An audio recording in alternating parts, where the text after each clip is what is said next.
मी अशा ठिकाणी बोलून महाराजाच्या पुतळ्यापाशी, पण ते बी धातूचा पुतळा, हे असले प्लॅस्टिकचे नाही, धातूच्या पुतळ्याखाली पत्रकार परिषद घ्यायची अशी महाराजाचं दर्शन घेऊन. त्यांनी तिकडून तिकडून पुरावे द्यायचे आणि इकडून अमोलने पुरावे द्यायचे. त्यांनी त्यांच्या सुपारीचं आहे का अमोलने घेतली म्हणून ते पुरावे द्यायचे. अमोल इकडून लगेच पुरावे देणार, अमोलला कसं फसवायचं होतं, बीड जिल्ह्यातला कोणचा मोठा नेता DM ला कसं फसवायचं होतं, हे मी पुरावे देतो. सोपं नाही, जेवढं खाल्लंय भाडे व्यवसायाला तुम्हाला फेड येणार, थोडा टाईम आहे आणि मी तर तुम्हाला भेट नाही. कारण माझ्या आज पोझिशन अशी झाली, EWS गेलं, ACBC गेलं, खूप प्रचंड मराठा समाजाचं नुकसान झालेलं आहे. आणि हे OBC मध्ये काय 1-2% समाज घुसला असेल, बाकीच्या समाजाने काय करायचं? वाटोळं झालं ना हो. त्या टायमाला शिंदे साहेब म्हणत होते मराठवाड्याला मी सरसगट हैदराबाद गॅजेट लागून करून मी मराठवाडा अख्खा ह्याच्यात घालतो आरक्षणात. पण ह्या माणसाने ऐकलं ना, ह्या माणसाला मराठवाड्यापुरतं राहायचं होतं, महाराष्ट्राचा नेता व्हायचं होतं आणि स्वतःचं आहे का नावासाठी आहे का मराठा समाजाचं सर्व वाटोळं करून टाकले. विधानसभेची एक तर डील अशी झाली 7 कोटीची. एक आमदार आहे विदर्भातला, त्याच्या सासऱ्याच्या गाडीमध्ये एका भंगाराने आहे का, त्याचा ते आमदाराचा सासरा आहे का, एका भंगाराच्या गाडीत धाराशिवकून यायला लागली होती, एक भंगारी बीडचं, त्याच्या गाडीत बसला ते आमदाराचा सासरा आणि 7 कोटी रुपये दिले. किती? त्या आमदाराच्या सासऱ्याने 7 कोटी दिले त्या भंगाराला. आणि ते भंगार म्हणला मी तुम्हाला आमच्या माता मावल्या आहे का डोक्यावरला पदूर कधी खाली पडून देत नाहीत आणि प्रत्येक गावात DJ गुलाल, आमच्या माता मावल्या नाचल्या हो आनंदात, 2 वेळेस नाचल्या. ज्या माता मावल्या घराच्या बाहेर निघत नाहीत, डोक्यावरला पदूर खाली पडून देत नाहीत, ह्या मनोज जरांगेमुळं 2दा आनंदाच्या भरात प्रत्येक चौकात, प्रत्येक गावातला चौक, मारुती चौक असं तिथं DJ लावून आहे का आमच्या माता मावल्या नाचल्या हो. सर्वात मोठं पाप हे मनोज जरांगेने केलं. हे सांगता येईल तुम्हाला. त्याच्यामध्ये आहे ना संवाद, कसं धनंजय मुंडेला टार्गेट करायचं, मग ते ठरलं, मग नंतर मग अमोलचा कसा बळीचा बकरा करायचा, हे सारं ते रेकॉर्डिंग. कोण बोललेलं ते? कोणाचा संवाद आहे हा? ते दादा गरुडचा आणि हाई समोरचा तिथला. त्याला कळण आता ते रेकॉर्डिंग तर आमच्याकडे आलेलं तर त्याला कळण. नादी, अरे तुम्ही नादी कुणाच्या लागलात बेटा, मी लई लागवाय हे नादी. म्हणजे ते पुरावे तुमच्याकडे आहेत त्या ऑडिओ क्लिपाला? हा आहेत ना. मग ते कुठे देणार आहे तुम्ही? पोलिसांकडे देणार? मराठी महाराष्ट्रामध्ये आपल्या सगळ्यांचं स्वागत आहे. पुन्हा एकदा अमोल खुणे माझ्यासोबत आहेत. मनोज जरांगे माजलगावमध्ये त्यांच्या सहकाऱ्यांच्या हॉटेलच्या उद्घाटनाला गेले होते आणि हॉटेलच्या उद्घाटनाला गेल्यानंतर तिथं काय नेमका संदेश द्यायला हवा होता यावरून सोशल मीडियावर वातावरण तापलं. आणि त्याचबरोबर व्यवसायाच्या ठिकाणी तरुणांना काय सल्ले दिले पाहिजेत, व्यसनमुक्तीचे सल्ले दिले पाहिजेत, असा मुक्तीचा विषय निघाल्यामुळं सोशल मीडिया अमोल खुणेंचं एक वक्तव्य होतं की तंबाखू खाणाऱ्यांनी, तंबाखू खाऊन भाषणं देणाऱ्यांनी व्यसनमुक्तीचे संदेश देऊ नयेत किंवा मग सल्ले देऊ नयेत या मुद्द्यावर. त्याचबरोबर आज घडीला आत्ता काय कंडिशन आहे, ज्या पद्धतीनं सुरुवातीपासून सरकारवर ताशेरे ओढले जायचे, आरेतुऱ्याची भाषा केली जायची, आई माईची भाषा केली जायची, नंतर मध्यंतरीच्या काळामध्ये हे सगळं नरमलं गेलं. समितीचे अध्यक्ष असलेले राधाकृष्ण विखे पाटील यांना डोक्यावर घेण्यात आलं. आता त्याच राधाकृष्ण विखे पाटलांना पुन्हा एकदा आरेतुऱ्याची भाषा केली जात आहे आणि हिणवलं जात आहे. या सर्व विषयासाठी बोलण्यासाठी माझ्यासोबत अमोल खुणे आहेत. मला सांगा, एखाद्या उद्घाटनाच्या कार्यक्रमाला गेल्यानंतर जो कोणी प्रमुख व्यक्ती असतो, काय सल्ले दिले पाहिजेत उद्घाटनाच्या कार्यक्रमाला गेल्यानंतर? कार्यक्रमाला गेल्यावर कार्यक्रमाचंच बोलायला पाहिजे ना. विनाकारण तिथून काय चॅलेंज करतात की 2 मंत्र्याला माझ्या कोणाला भेटला. अरे कोण 2 मंत्री? काय तुमच्याकडे पुरावे काय? तर त्या पुराव्यावर बोला ना. माझ्याकडे तरी पुरावे येतं आणि मी जर पुरावे काढले तर घराच्या बाहेर सुद्धा निघणं मुश्किल होईल. कारण मी एक दिवस पुरावे बाहेरच काढणार आहे, पण थोडा टाइम आहे मला त्या गोष्टीला. नाही, बरेचसे लोक आहेत मनोज जरांगेंचे सहकारी, आता काही 4-2 बोटावर मोजणे इतके गेले सोशल मीडियावर, थकले सगळे कॉमेंट करून 4-2 आहेत ते. त्यांचं असं म्हणणं आहे पुरावे तुम्ही द्यायचेत, मनोज जरांगेंनी नाही, तुम्ही पुरावे द्यायचेत. म्हणजे हत्येचा कट तुम्ही रचलाय असे तुमच्यावर आरोप लावलेत आणि त्याचे पुरावे तुम्हीच द्यायचेत. हे कसं आहे सगळं? हा, मग मी तेच म्हणतोय ना, मला एवढ्या मोठ्या त्या खोट्या गुन्ह्यात मला गुतीलं आणि पुरावे मी कशामुळे देईन? अरे माझ्याकडे पुरावे आहेत ना. तुमच्याकडे काय पुरावा होता की अमोलने तुमची सुपारी घेतली विनाकारण तुम्ही मला 2.5-3 महिने आतमध्ये घातलं? तुमच्याकडे पुरावा कोणता होता असा की माझं नाव बदनाम करायला? कारण ह्यांना मी सरायला जड झालतो, कारण समाजात माझं मोठं नाव झालतं आणि मोठंच मी केलं ह्या माणसाला मी अंडरवेल बनेल पिनेल सर मी आता जे नाही ते काही लोकांना माहिती बी एवढं सांभाळलेलं आहे मी ह्या माणसाला. पण ह्या माणसाने आहे का जगाच्या पाठीवर आहे का दोस्तीत आहे का कलंक लावला एक दोस्तीच्या नावाला ह्या माणसाने. नाही पण लोकांनी आज त्यांना डोक्यावर घेतलंय. आता लोक म्हणतात मनोज जरांगे हे कुणामुळे नाही, ते स्वतः त्यांच्या लढ्यामुळे आहेत, ते संघर्ष योद्धे आहेत. तुमचा त्याच्यामध्ये काय सहभाग आहे? समाजाने डोक्यावर नाही घेतलं, समाजाच्या सर्व लक्षात आले हे जे 10-5 आहेत लाभार्थी समजा हे सोशल मीडियावर ह्याच्यावर हे बोलते हे एक म्हणजे थोडे काय म्हणते ते ह्याच्यावर चालणारे गँग आहे. अच्छा, चलनावर चलती. आणि सरच मला माहिती ना, ज्यांना खायचे वांदे होते राव, 100 रुपयाचं पेट्रोल गाडीत नसायचं, आज ते कुठे गेले, 4 व्हीलर हॉटेल काय नो बाय नो भरपूर झालं. कायचे बीडला बंगले झाले. एक तर असा बीडला बंगला बांधलाय त्याने, त्याचे खायचे वांदे होते, त्याला गावात तर कुणी बी हानमार करायचे, त्याचे दात सुद्धा पडलेले आहेत बघा, असे इथून गेलेले दात. आणि आज बांगला हे काय लय समाजाचं एवढं वाटोळं केलंय. आणि सगळ्यात मोठा कलंक मराठा समाजाला लागलाय तर मनोज जरांगेपासून लागलाय. कारण मराठा समाजाचा एवढा दबदबा होता एक काळ, मराठा समाजाला 18 पगड जात म्हणजे मानित होते. दबदबा म्हणजे आहे का चांगल्या मोठ्या भावाच्या भूमिकेत बघत होते. आणि ते आहे का कुठंतरी ओबीसी बांधवांचं असं समजा छोट्या मोठ्या जातीचं कुठंतरी भावना दुखल्या मनोज जरांगेच्या अशा बोलण्यामुळं. त्याच्यामुळे आज आहे का प्रत्येक समाजाच्या आहे का डोक्यात एकच येडं बसलेलं आहे की आपले शत्रू मराठा समाज आहे. पण मराठा समाज शत्रू नाही, काही नाही. वैयक्तिक मनोज जरांगे त्यांची पोळी भाजण्यासाठी आहे का हे असे स्टंट करतात. आणि एक दिवस समाजाच्या 100% लक्षात येईल की हे माणूस समाजाचं किती नुकसान केलं आहे माझं. समाजाला असं वाटतं आज मनोज जरांगेंमुळे अनेक लोक नोकरीला लागलेले आहेत आणि म्हणून मनोज जरांगे संघर्ष योद्धे आहेत, त्यांच्यामुळे नोकरीला लागतात लोक. कुठं कोण नोकरी लागले घुसले 4-2 समजा ओबीसी मध्ये घुसले असतील. अरे पण इथून मागं सोशल मीडियाचं माध्यम नव्हतं. आणि आता काय व्हायला लागले, समजा एक दोन समजा जाते तिथं EWS मधून लागलेले असले, ओपन मधून लागलेले असले, ACBC मधून लागलेले असले तरी बी काय म्हणतात मनोज जरांगे पाटलाच्या लढ्यामुळे आम्ही लागलो. पण खरा इतिहास आहे का वेगळाच आहे. आज पोझिशन अशी झाली, EWS गेलं, ACBC गेलं, खूप प्रचंड मराठा समाजाचं नुकसान झालेलं आहे. आणि हे ओबीसी मध्ये काय 1-2% समाज घुसला असेल, बाकीच्या समाजाने काय करायचं? वाटोळं झालं ना हो. त्या टायमाला शिंदे साहेब म्हणत होते मराठवाड्याला मी सरसगट हैदराबाद गॅजेट लागून करून मी मराठवाडा अख्खा ह्याच्यात घालतो आरक्षणात. पण ह्या माणसाने ऐकलं ना. ह्या माणसाला मराठवाड्यापुरतं राहायचं होतं, महाराष्ट्राचा नेता व्हायचं होतं. आणि स्वतःचं आहे का नावासाठी आहे का मराठा समाजाचं सर्व वाटोळं करून टाकलं. नाही, महाराष्ट्रामध्ये त्यांना व्हायचंच होतं आणि महाराष्ट्रातच आता ते मालक होऊ पाहत आहेत. कुठंतरी समाजाचं त्यांच्या म्हणण्यावर 6 कोटी लोक आले असं त्यांचं म्हणणं आहे आणि त्या 6 कोटी मराठ्यांचा मालक हे होऊन बसलेले आहेत. म्हणजे हे सगळे भ्रमात आहेत असं म्हणायचं आहे का सगळं? मी काय म्हणतोय, समाज भावनिक असतो. ह्यांचे ते त्या डायलॉगमुळे समाज भावनिक झाला, समाज एक वाटला. एकदा वाशीहून वापस फिरले तेव्हा बी काहीतरी झालंच ना, तिथून वापस फिरले. आता आझाद मैदानावरून वापस आले. म्हणजे हे एवढी मोठी दिशाभूल ह्याने समाजाची केली. आतापर्यंत किती समजा चळवळीतले नेते होऊन गेले, पण म्हणजे ह्याने बी काय केलं तेच केलं ना. आता भरपूर लोक, पण हे काय नाही स्वतःचे आहे का पोळी भाजण्यासाठी आणि समाजाचं काय घेणं दिलं. खूप प्रचंड नुकसान झालं. 2 वेळेस ह्याने आहे का समाजाचा अपमान केला मुंबईला नेऊन. राधाकृष्ण विखे यांच्यावर चिडण्याचं नेमकं काय कारण? अचानक फार चिडले ते मध्यंतरीच्या काळामध्ये, काय कारण असावं?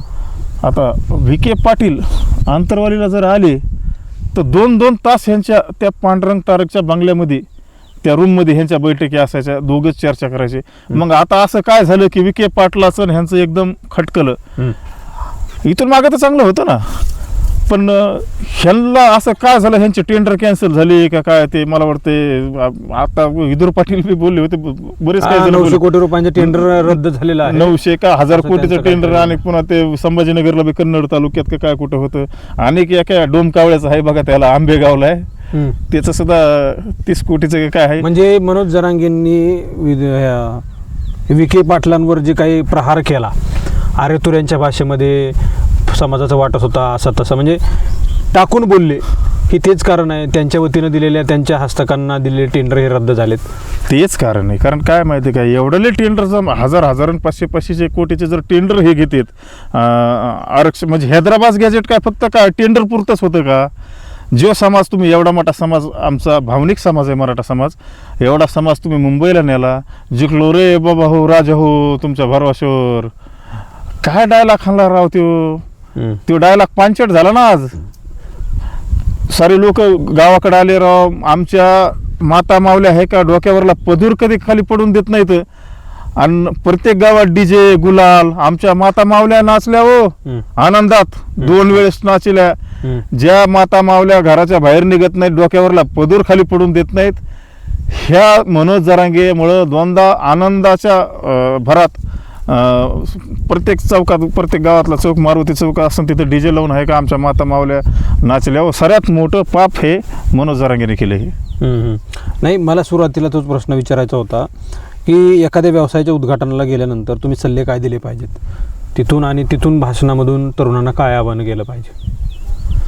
काय आव्हान, हे तरुणाला काय आव्हान देते ना, हे जे हॉटेल हे आहेत हे चांगलं काहीतरी तिथं हे करायला पाहिजे. तिथून राजकारण नाही करायचं. तिथून काय किती कुणाला टार्गेट केलं, काय केलं, कसं केलं. मी काय म्हणतोय माहिती का, आता हे काय धरलंय माहिती का, आता सध्या हे बोलतात विखे पाटलावर. धनंजय मुंडेला कशामुळे हे बोलणार? आता 1 ते 1.5 महिना झालं ह्यांची एवढी फाटली, टर फाटली ह्यांची, कसलीच ह्यांची धमकच राहिली नाही. म्हणजे नेमकं झालंय काय की हात तिथं जाऊन हातपाय पडले काय, ते काळकुट्या का काय आहे हे, ह्यांची शिष्टीमंडळ गेली तिथं, धनंजय मुंडेचा हातपाय पडले, साहेब आमच्याकडून चुकलं, आम्ही इथून पुढं तुमच्यावर काय बोलणार नाहीत, काय नाहीत, आम्हाला माफ करा, रडले पडले तिथं जाऊन. हे नाही म्हणजे आहे का, ह्यांची सारी फाटली. त्याच्यामुळे आहे का, हे कधीच बोलू शकत नाहीत धनंजय मुंडेवर. आपला शब्द आहे, ज्या दिवशी म्हणून जरा घे बोलतील ना, बोलूच शकत नाहीत. बोलले तर मग त्या माणसाकडे बी काहीतरी असतं, त्याच्यामुळे आहे का ह्यांची फाटली 100%. म्हणजे कुठेतरी सेटिंग झाली आहे असं तुम्हाला वाटतं? 100%. म्हणजे त्यानंतर 2-3 इन्सिडेंट्स घडले. नारायणगडावर धनंजय मुंडे आले, त्यावर काही स्टेटमेंट नाही आहे. त्या कालच्या जेलमधल्या ऑडिओ क्लिप्स बाहेर आल्या, त्याच्यावर काही स्टेटमेंट नाही आहे. एखाद दुसऱ्या जर 2-3 शब्द जर सोडलेत तर काही स्टेटमेंट नाही. आणि आता संधी शोधायची मनोज जरांगे धनंजय मुंडेवर बोलायची. हे काय झालंय, म्हणजे नेमकं का थांबलंय सगळं? अहो ते परवा दिवशी झाले ना, ते काल का परवाच ते एक रेकॉर्डिंग व्हायरल झाली. अहो ती फेक रेकॉर्डिंग आहे राव. समाजाला एवढं भावनिक करून स्वतःच्या पोळ्या नका ना भाजू. मस्त तुमच्या भावाला भेटलाय ना न्याय, सारा समाज महाराष्ट्रात तुमच्या भावासाठी मोर्चे काढले ना. मग आता असे पैसे देऊन खोट्या रेकॉर्डिंग हे करून व्हायरल करून तुम्हाला काय सिद्ध करायचे? भरपूर तुमच्या भावाला न्याय भेटला, ज्याने कोणी काय गुन्हा केला असेल ते जेलमध्ये गेले, तर पण समाजाच्या नावावर कवरक दुकाना चालू ठेवतात. झालं ना, 7 पिढ्याला सरणार नाही तुमच्या एवढं समाजाने दिलंय तुम्हाला. आता तरी शांत बसा ना. कवरक भावनिक करतात समाज. बाद झाली आता नाटकं. अरे समाजासाठी ओरिजिनल काम करावं लागते, तेव्हा समाज कुठंतरी डोक्यावर घेतोय. आता मी कुठं फिरत नाही काय ना, माझी परिस्थिती नाही, पण समाज मला आहे का कधीच आहे. हे 100-200-400-200 लोक असतील मला विरोध करतात, पण माझ्या पाठीमागे आहे का 90-95% समाज आहे. कोण म्हणलं मला विरोध करतात? कोण नाही. हे फेक अकाउंट येतं, मला एक अकाउंटहून 10-20 फेक अकाउंट आहेत, ते मला कमेंट करतात घाण. अरे पण त्याला आहे का काळीच बी आहे का वाघाचंच लागते. आणि हे वाघ आहे का 96 कुळीचे. ओरिजिनल काम समाजाचं केलंय.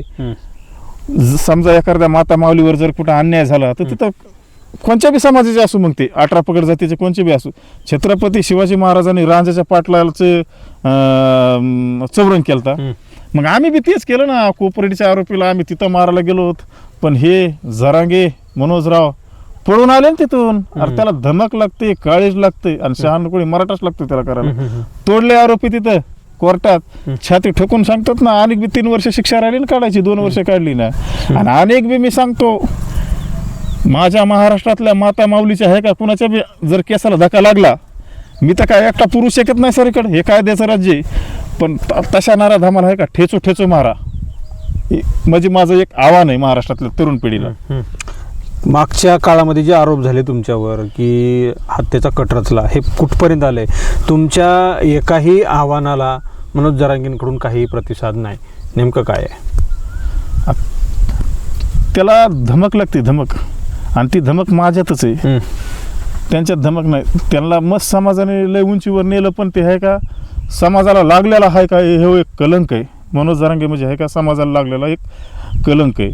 आणि त्याने आहे का माझ्यावर जेवढे आरोप केलेत ना त्याच्यातला कोणचा आरोप सिद्ध झाला? मला काय म्हणले तिथून त्या माजलगाव त्या हॉटेलच्या काय उद्घाटनाला गेले, म्हणले 2 माजी मंत्र्याला भेटतोय. प्रूफ दाखवा ना, 2 माजी मंत्र्याला भेटतोय. अरे तुम्ही तरी त्या रूमच्या आतमध्ये भेटतात, काय करतात काय नाही. विधानसभेची एक तर डील अशी झाली 7 कोटीची. एक आमदार आहे विदर्भातला, त्याच्या सासऱ्याच्या गाडीमध्ये एका भंगाराने आहे का त्याचा त्या आमदाराचा सासरा आहे का एका भंगाराच्या गाडीत धाराशिव कोणी यायला लागली होती. एक भंगारी बीडचं त्याच्या गाडीत बसला ते आमदाराचा सासरा आणि 7 कोटी रुपये दिले. किती? त्या आमदाराच्या सासऱ्याने 7 कोटी दिले त्या भंगाराला. आणि तो भंगार म्हणला मी तुम्हाला आमदार 100% तुमच्या जावायला आहे का आमदार करायला तुम्ही पाटला पुस्तक हे देतो. मग आता त्या भंगारने किती खाल्ले त्या 7 कोटीतले आणि इकडे समोर किती दिले हे आणि काय माहीत नाही, पण हे 100% झालेलं आहे. तुमच्याकडे काय पुरावे आहेत ऑडिओ क्लिपच्या संदर्भामध्ये? त्या हत्येच्या कटामध्ये रचलेले काय पुरावे तुमच्याकडे आहेत? काय चॅलेंज आहे? माझी चॅलेंज आहे ना, माझी चॅलेंज आहे. मी काय म्हणतोय माहिती आहे का, तुम्ही माझ्या प्रश्नाचं उत्तर द्या. तुम्ही ज्या मला गुन्ह्यात गुतीलं, महाराष्ट्रभर माझं नाव बदनाम केलं, अरे त्या तुमच्याकडे रेकॉर्डिंग आहेत ना, व्हायरल करा तुम्ही. दादा गरुडची जे माझं संभाषण झालेलं आहे ना त्या रेकॉर्डिंग व्हायरल करा. माझ्याकडे तरी 2-3 रेकॉर्डिंग आले. आता मी आता चॅलेंज देतो तुम्हाला. इथून मी तारीख ठरविणार आहे, ह्या तारखेला आहे का तुम्ही तरी या तिथं समोर पत्रकार परिषद घेऊत. म्या जर तुम्ही तुमच्या कटाचे आहे का प्रूफ द्यायचे, अमोलने माझी सुपारी घेतली म्हणून, मी तरी प्रूफ देतो. मला आणि धनंजय मुंडेला तुम्हाला कसं बदनाम करायचं होतं, कसं टार्गेट करायचं होतं, ती रेकॉर्डिंग माझ्याकडे आलेले आहेत आता. आणि मी थोड्या दिवसात व्हायरल करीन. म्हणजे तुम्हाला हे सगळं प्लॅनिंगनं तुम्हाला अडकवलं याच्यामध्ये? प्लॅनिंगच. कारण मराठा समाजात माझं एवढं नाव म्हणजे उंची ह्यांच्या एवढ्या उंचीवर नव्हतं गेलं, पण बऱ्यापैकी केलं. अरे ओरिजिनल काम करणारे आम्ही. त्या मराठा आरक्षणाला आमच्या गावातून बैलगाडी वडीत नेलती आम्ही मुंबईला. बैल नव्हते, एवढ्याला पाय सुटले होते आमचे. ते कोपर्डीचं हे केलं, ह्यांच्या आंदोलनात बी आम्ही सरसेक्रे हे पळून गेले, नंतर आणून बसले आम्ही तिथं.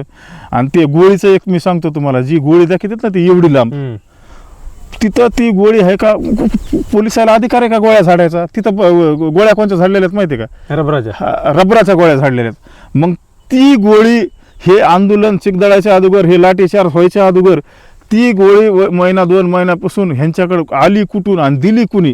ती गोळी कुठं असते माहिती आहे का? बॉर्डरवर असते तिकडे लढायला. ती लांब गोळी ह्यांच्याकडे कसं काय आली? आहे का सरकारने आहे का ह्या गोष्टीचा सखोल चौकशी करावं. ही गोळी ह्यांच्याकडे आली कशी? ते स्टंट दाखवतात ना, ह्या गोळ्या घातल्या आमच्या माता मावलेला.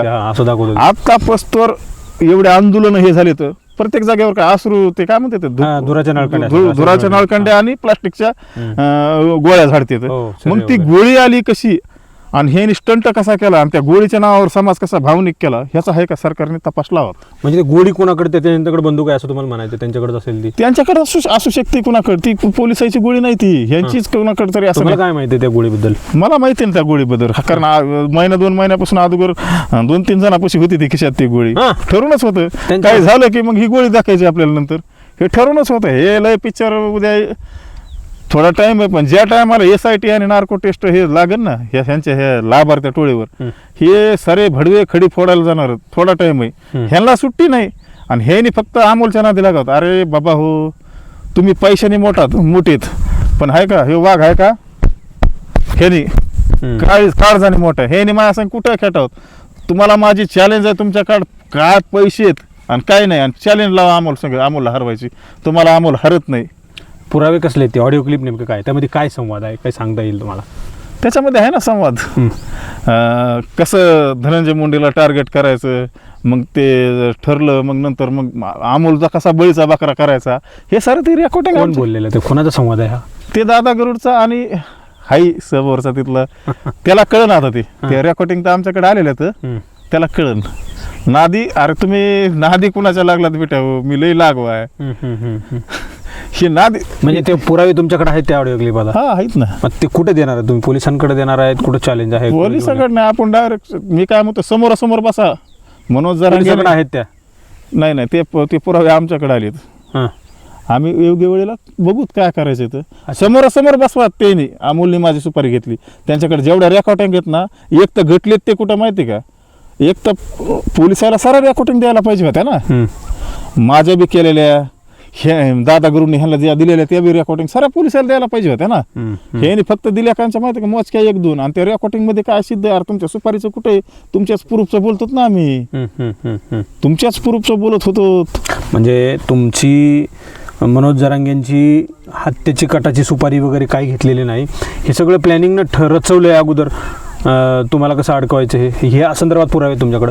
हा हे सर ठरवून केलेलं आहे कारण माझं कुठंतरी नाव झालं आणि ह्यांना मग नाव बदनाम करायचं होतं. या लाभार्थ्या टोळीला आहे का माझं एवढं भीव होतं कारण की त्यांना माहिती ह्याला रुपयाची अपेक्षा नाही पण या आपली बी जाळ कुठंतरी शिजायला आडवं येते आणि कुठे बी आपल्याला टार्गेट करतंय कारण मी उलटं सुलटं कुणाला बोलायचं कारण मला सर माहीत होते चोट्टे जाऊन चोट्टे भामटे ह्यांना काय म्हणजे किंमत नाही काही. आणि दुसरी गोष्ट हे आता ती नाही का ती एक जेलमधली रेकॉर्डिंग व्हायरल झाली. कुठं कोण मारीन राव ह्या माणसाला कुत्रा सुद्धा चावणार नाही. फुटपाथवर झोपला नाही म्हणून बस स्टँडवर तरी बी आहे का कुत्रा चावणार नाही कोणी हुंगिणार बी नाही. कोण म्हणून जरांगे? हो अरे उगा स्टंटत राव हे स्टंट तरी कव्हर करायचे कुणी काय करीत नाही. पोलीस मी तर काय म्हणतो माहिती का सरकार मायबापाला एवढीच विनंती पोलीस संरक्षण सुद्धा काढा. कोण कशाला काय खा लागलं कुठं काय काय काय ह्या माणसात असं उगा स्टंट करायचे जरांगेला ह्याची जेलमधून धमक्यान फिमक्यान गोळे घालणार. हो ते सर ठरवून केलेलं त्या रेकॉर्डिंग सरकारने SP साहेबांनी त्याच्यात लक्ष द्यायला पाहिजे. कुणाला पैसे देऊन कुणी कसं काय केलं काय झालं हे सर आहे का SP साहेबांनी आहे का ह्याची सखोल चौकशी करायला पाहिजे. हे असिस्टंट नंतर नाही व्हायला पाहिजे. अरे केवढं समाजाचं पांघरून घेतात बाबा हो. बस समाजाचा एवढा मोठ्या उंचीवरला समाज तुम्ही आणला ना सारा खाली भुईला आणला ना. माणसात माणूस राहिला नाही राव. काय माणूस आहे राव माणसात माणूस ठुला नाही लय माणूस लय. तुमचं चॅलेंज असं सांगितलं मनोज जरांगेंना ते पुरावे घेऊन यायचे ते कुठली तारीख ठरवणार आहेत कुठं बोलवणार आहेत मनोज जरांगेंना एकदा मराठी महाराष्ट्र प्रेक्षकांना सांगा. मी काय म्हणतो माहिती आहे का मी अशा ठिकाणी बोलून महाराजाच्या पुतळ्यापाशी पण ते बी धातूचा पुतळा हे असले प्लॅस्टिकचे नाही धातूच्या पुतळ्याखाली पत्रकार परिषद घ्यायची अशी महाराजाचं दर्शन घेऊन त्यांनी तिकडून पुरावे द्यायचे आणि इकडून अमोलने पुरावे द्यायचे. त्यांनी त्यांच्या सुपारीचं आहे का अमोलने घेतली म्हणून ते पुरावे द्यायचे. अमोल इकडून लगेच पुरावे देणार अमोलला कसं फसवायचं होतं बीड जिल्ह्यातला कोणचा मोठा नेता DM ला कसं फसवायचं होतं हे मी पुरावे देतो. सोपं नाही जेवढं खाल्लंय भाडे व्यवसायाला तुम्हाला फेड येणार थोडा टाईम आहे आणि मी तर तुम्हाला भेट नाही कारण माझ्याकडे काहीच नाही गमायला. तुम्हाला काय मोह काढायचं तर काढा.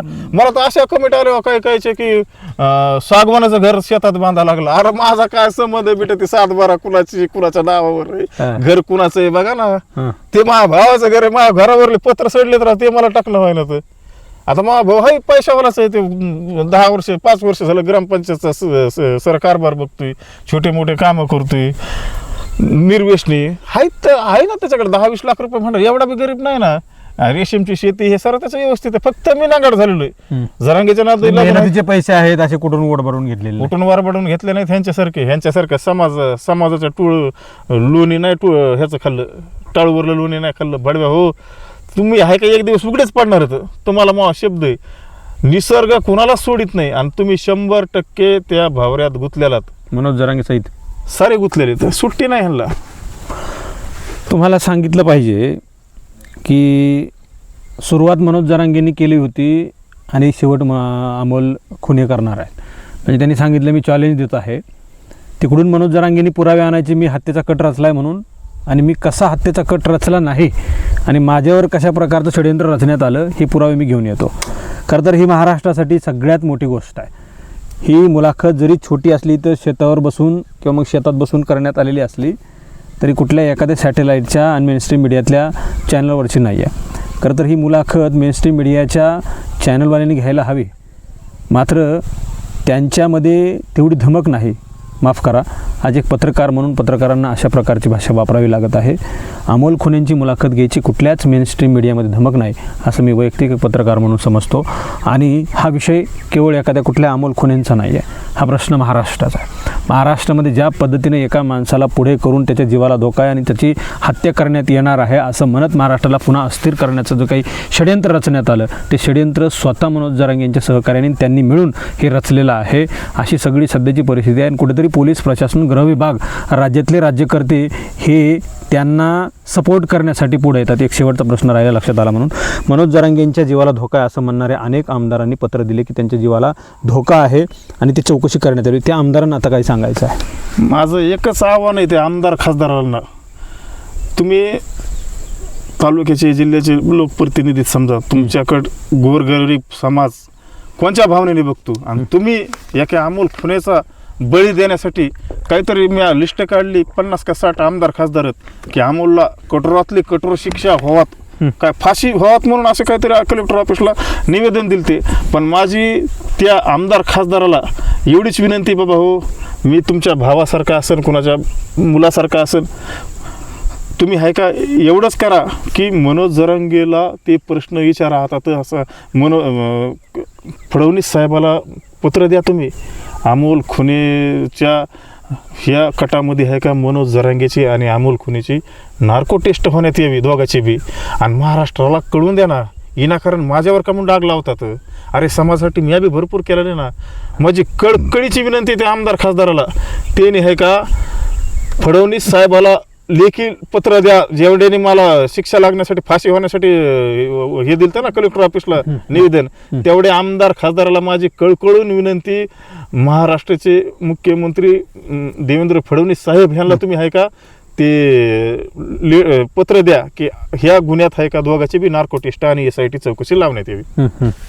मी तेच म्हणलं तुम्हाला की हा मुद्दा केवळ कुठल्या एखाद्या जिल्ह्यापुरता मर्यादित नाही आहे. जरी मनोज जरांगेंच्या पुरता हा मर्यादित असला तर मनोज जरांगे महाराष्ट्राचा नेता म्हणून मिरवत आहेत. सध्या समाजाचा 6 कोटी समाजाचा नेता म्हणून ते मिरवत आहेत. आता कुठले 6 कोटी मराठी त्यांच्यासोबत राहिलेत हे आता कळायला मार्ग नाही. काल परवा एक बैठक अंतरवालीला झाली, कुठल्या तरी जिल्ह्याची होती, त्यातले 5 लोक जिल्ह्यातले होते आणि बाकी 17 लोक तिथलेच होते. म्हणजे अशा प्रकारच्या बैठका सुरू आहेत. एकीकडं वर्षभर मला वेळ द्या असं म्हणायचं आणि दुसरीकडं मात्र लग्न करायचे, कुठले उद्घाटनं करायची आणि कार्यक्रम करायचे. उद्घाटनामध्ये लोकांना चांगल्या पद्धतीचे संदेश दिले पाहिजेत. तरुणांनी व्यवसायामध्ये यावं, पुढे जावं, प्रगती करावी, उत्तरोत्तर प्रगती करावी, शिक्षणं घ्यावीत, हे सल्ले द्यायचे सोडून कुठल्या तरी उद्घाटनाच्या मंचावरून याला शिवीगाळ कर, त्याला शिवीगाळ कर, ज्या राधाकृष्ण विखेंना डोक्यावर घेऊन नाचले, त्यांचे आभार व्यक्त केले, त्यांना आता राधाकृष्ण विखे पाटील कडवट वाटायला लागलेले आहेत. अमोल खुनेंनी सांगितलं आणि त्यांचे सहकारी आहेत विदुर लागडे, त्यांनी सुद्धा सांगितलं की 900 कोटी रुपयांचं टेंडर जे आहे ते रद्द झालेलं आहे, म्हणून मनोज जरांगेचा जळफळाट झाला आहे. मनोज जरांगे फार सावपणानं सांगतात हा पट्ट्या मराठ्यांचा आहे आणि माझ्यासोबत असणाऱ्या तरुणांना मी 1 रुपया खाऊ देत नाही. 900 कोटी रुपये टेंडर म्हणजे काय तोंडाचे भातपोळे आहेत काय? बाकी सगळ्यांना मिळू द्या. तुमच्यासोबत असणारे जे काही लाभार्थी टोळी आहेत त्यांच्या जीवावर तुम्ही आज जगून आहेत आणि समाजाला त्यांच्या जीवावर तुम्ही दिशाभूल करतायत. ही सगळी सध्याची परिस्थिती आहे. अमोल खुनेंनी शेवटी सांगितलं, त्यांच्या शब्दांमध्ये मला सांगता येणार नाही, मात्र तुमच्या सगळ्यांचे दिवस भरलेले आहेत. एक ना एक दिवस तुम्हाला जनतेसमोर, समाजासमोर सामना करावा लागणार आहे. इतकंच या सगळ्या पार्श्वभूमीचं सत्य आहे. कॅमेरा पर्सन अनिल सह मी संग्राम धनवे, मराठी महाराष्ट्र न्यूज, बीड.